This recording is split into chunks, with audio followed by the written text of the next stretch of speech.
السلام علیکم viewers, welcome to brass tacks. I am your host Maryam Chaudhry اور ہمارے ساتھ تشریف رکھتے ہیں ہمارے defence and security analyst Zaid Hamid صاحب. This is the 6th episode in the series of economic terrorism. Last programme کے اینڈ میں ہم ڈسکس کر رہے تھے کیسے ویسٹرن سوسائٹیز کا سوشل اور مورل فیبرک تباہ کیا گیا. اسی ڈسکشن کو آج ہم جاری رکھیں گے. زید صاحب پلیز ٹو کنٹینیو.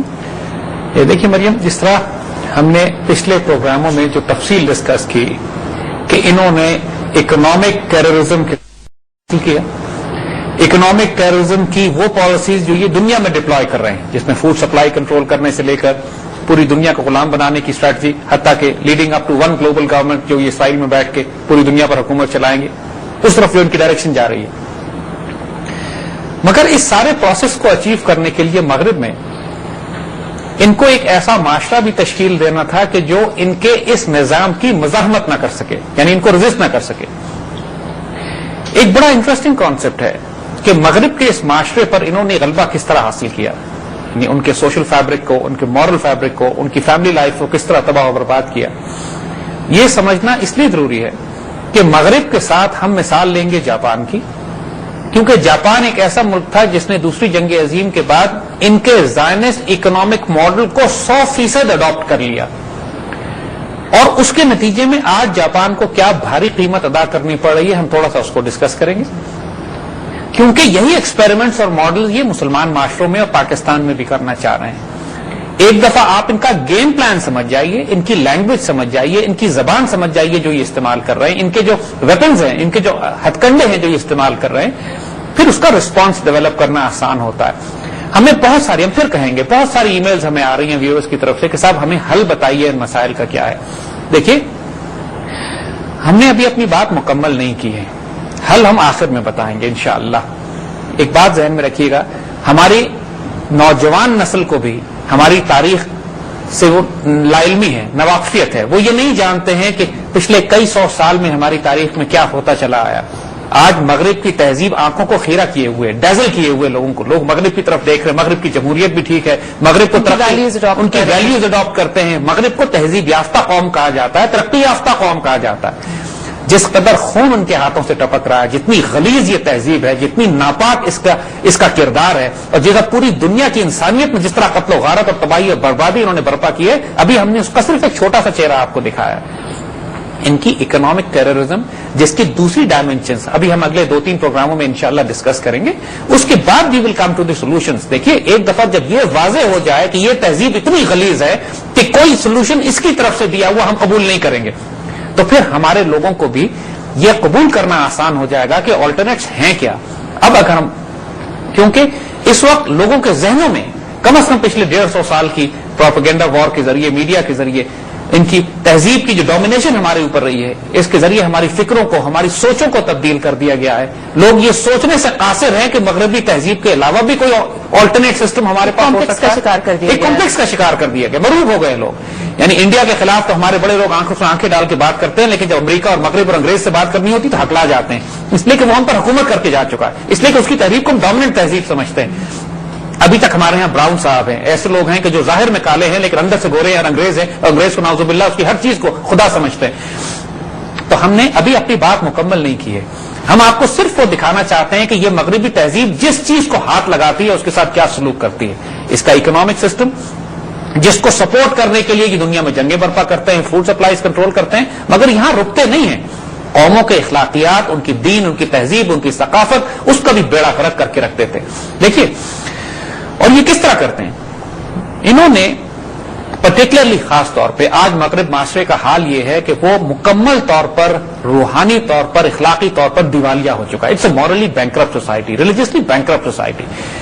ان کا جو انسٹیٹیوشنز ہیں، institutions of family, institution of کہ یہ بات کہ بزرگوں کو، ماں باپ کو، بوڑھوں کا دھیان کیا جائے، یہ بات کہ اولاد کے ساتھ محبت ہو، فیملی یونٹس ہوں، شادی کا انسٹیٹیوشن جہاں پہ میاں بیوی مل کر ایک خاندان ریز کرتے ہیں، ان ساروں کا بیڑا غرق کرایا جا چکا ہے. یہ ہوا کس طرح؟ آپ کو بڑی غیر معمولی بات آج ہم بتائیں گے. راک فیلر، راک چائلڈس کی طرح کی ایک اور یہودی فیملی ہے، بہت بڑی فاؤنڈیشن ہے اس کی، راک فیلر فاؤنڈیشن، پوری دنیا میں یہ پروجیکٹ اسپانسر کرتے ہیں. امریکہ میں انہوں نے یہ دیکھا جب ان کی 50s 60s وغیرہ کی اور اس سے پہلے کی دہائیاں تھیں کہ جب یہ انڈسٹریل ریولوشن امریکہ عروج پہ جا رہا تھا اور ان کی انڈسٹریز کو اور ان کی فیکٹریز کو ورکرز کی ضرورت تھی، امریکہ میں اس زمانے میں بھی بڑے اچھے عیسائی رہا کرتے تھے, بڑا اچھی ویلیو سسٹمز تھیں. جو کانسیپٹ اس وقت ایک ٹپیکل امریکن فیملی کا تھا کہ ماں باپ بچے اور ایک کتا ان کے ساتھ, اور وہ ایک لیونگ ہیپیلی ایور آفٹر, وہ کیفیت امریکن معاشرے میں بھی تھی. 1930 اور 40 میں حال یہ تھا کہ 80% امریکن زمین کے ساتھ رہا کرتے تھے, فارمرز تھے. انہوں نے جب پوری دنیا میں اپنا ایک اکنامک سسٹم ایکسپورٹ کرنا شروع کیا, اپنی پروڈیوس ایکسپورٹ کرنا شروع کی, ان کو فیکٹری میں ورکرز کی ضرورت تھی. راکفیلر فاؤنڈیشن نے ایک پوری کیمپین لانچ کی جس کو وومنز لب کہا جاتا ہے, یعنی وومنز لبریشن, فیمنسٹ موومنٹس. یعنی یہ بات حقوق نسواں کی تحریکیں, اس بات کہ عورتوں کو حقوق ملنے چاہیے, عورتوں کو بڑا ظلم ہو رہا ہے کہ وہ گھروں میں بستی ہیں, گھروں میں رہتی ہیں, اپنی فیملیز کے ساتھ وقت گزارتی ہیں, لہذا عورتوں کو بھی گھروں سے باہر نکالا جائے. میڈیا ان کا تھا. دیکھیے ظاہراً یہ نعرے بڑے اچھے لگتے ہیں کہ صاحب ملک کی ترقی کے لیے ضروری ہے کہ آدھی آبادی جو عورتوں کی ہے وہ بھی ترقی کرے, وہ بھی باہر نکلے گھروں سے اور فیکٹریوں میں کام کرے اور ملازمتیں کرے. ان کا مقصد بڑا ناپاک تھا اس کا, اور یہ خود اکنالج کرتے ہیں. ان کے اپنے یہودی اب یہ بات منہ سے بولتے ہیں اور ہنستے ہیں کہ ہم نے مغرب کے معاشرے کا کیا حشر کیا. وہ یہ کہتے ہیں کہ صاحب مرد کام کیا کرتے تھے, ہم صرف مردوں کی انکم ٹیکس, آمدنی کو ٹیکس کیا کرتے تھے, کیونکہ اور مرد قرض لیا کرتے تھے, مرد بینکوں سے ڈیل کرتے تھے.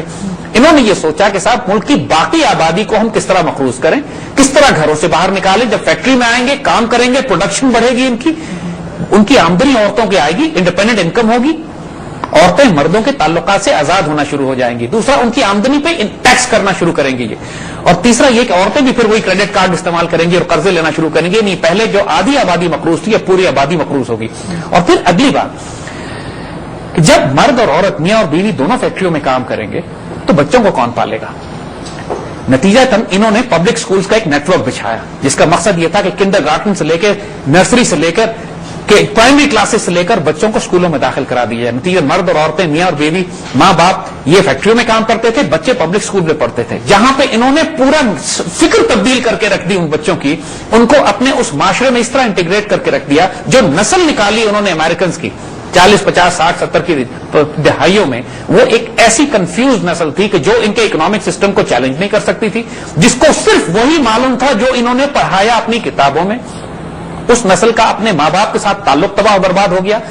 نتیجہ یہ ہوا کہ وہ شادیاں ٹوٹنے لگی, ڈیورسز کا ریٹ بڑھ گیا, اور جو انسٹیٹیوشن آف میرج تھا اس کا حال یہ ہوا کہ جب فیملیز ریز نہیں کر رہے ہیں لوگوں کو فیملیز ریسپانسبلٹی لگنے لگی, مصیبت لگنے لگی, عذاب برپا ہونے لگا ان کے لیے. نتیجتاً جو برتھ ریٹ تھا, گروتھ ریٹ تھا, جو پاپولیشن گروتھ ریٹ تھا ان پوری مغرب سوسائٹیز میں تقریباً آلموسٹ 1 یا 1 سے اوپر یا 0 کے قریب پہنچ گیا. یعنی دوسرے لفظوں میں ان سوسائٹیز میں نئی نسل پیدا نہیں ہو رہی تھی, جو بڑے لوگ تھے وہی بوڑھے ہوتے چلے جا رہے تھے. یعنی ہم مثال آپ کو صرف جاپان کی دیتے ہیں. 1945 کے بعد جاپان نے جو اکنامک ماڈل اڈاپٹ کیا, دنیا آج دکھاتی ہے کہ جاپان کی طرف کتنی ترقی ہے جاپان کی, جاپان پوری دنیا کی فیکٹری بنی ہوئی ہے. لوگ تو پاکستان میں مشورہ دیتے ہیں کہ ہمیں نیوکلیر ویپنز ہمیں ڈسپوز کر دینے چاہیے اور پاکستان کو جاپان کی طرح ہو جانا چاہیے. Industrial country. اب ذرا یہ دیکھیے کہ جاپان نے قیمت کیا ادا کی اس کی. جاپانی معاشرہ ٹریڈیشنل ایک بالکل ایسٹرن معاشرہ تھا, جب محبت اور پیار اور خاندان اور تعلقات کی بڑی روایات تھی. 45 کے بعد جو حشر نشر کیا ہے انہوں نے جاپانی معاشرے کا, اس وقت جاپان میں حال یہ ہے کہ بچوں کی تعداد, جو یوتھ ہیں, جو نوجوان ہیں, ان کی پرسنٹیج 20 سے 25% رہ گئی ہے. 70% کے قریب بوڑھے ہیں, اس لیے کہ بچے پیدا نہیں کیے انہوں نے, فیملیز ریز نہیں کی, فیملیز تباہ برباد ہو گئی. جاپان میں بچے نہیں ہیں. حال یہ ہے اس ملک میں کہ پچھلے 10 سال سے آلموسٹ ہر سال وہ 300 اسکول بند کر دیتے ہیں کیونکہ ان کے پاس اسکولوں میں داخلہ کرنے کے لیے بچے نہیں ہیں. اور جو 20-25% اس وقت نوجوان وہاں کام کر رہے ہیں, وہ 80% بوڑھوں کا بوجھ اٹھائے ہوئے ہیں. یعنی ان کے پاس, اور جاپانی سوسائٹی اتنی فیئرسلی پراؤڈ ہے کہ وہ باہر سے امیگرینٹس کال نہیں کر رہے ہیں, باہر سے امیگریشن جاپان کے اندر نہیں ہو رہی ہے. نتیجتاً جاپان میں فیکٹریوں کی پروڈکشن کم ہو رہی ہے, اسکولوں میں بچے نہیں ہیں داخل کرانے کے لیے, معاشرہ تباہ و برباد ہو چکا ہے, اور یہی حال مغرب کا ہو رہا ہے. جی زید صاحب, جاپانی سوسائٹی پہ ہم کنٹینیو کریں گے, لیکن اس سے پہلے we have to cut to a short break.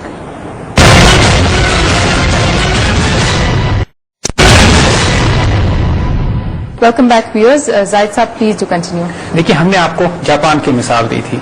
یہ ایک حیرت انگیز بات ہے کہ پچھلے چند سالوں میں 3000 اسکول بند ہو چکے ہیں جاپان میں کہ بچے نہیں ہیں ان کے پاس. ایک ایسی غیور قوم جو کہ فیملی لائف میں اور اپنی ویلیوز پہ یقین رکھا کرتی تھی, اس نے جب ان کا ویسٹرن اکنامک ماڈل اڈاپٹ کیا تو 40 سال کے اندر حال یہ ہو گیا ہے کہ اب اس کے پاس اس کا بیڑا غرق ہو چکا ہے. یہی اکنامک ماڈل جب ویسٹرن سوسائٹیز نے اڈاپٹ کیا اس سے پہلے, اس وقت یورپ میں حال یہ ہے کہ 2005 میں جب فرانس میں ایک ہیٹ ویو آئی تو 15,000 سے زائد بوڑھے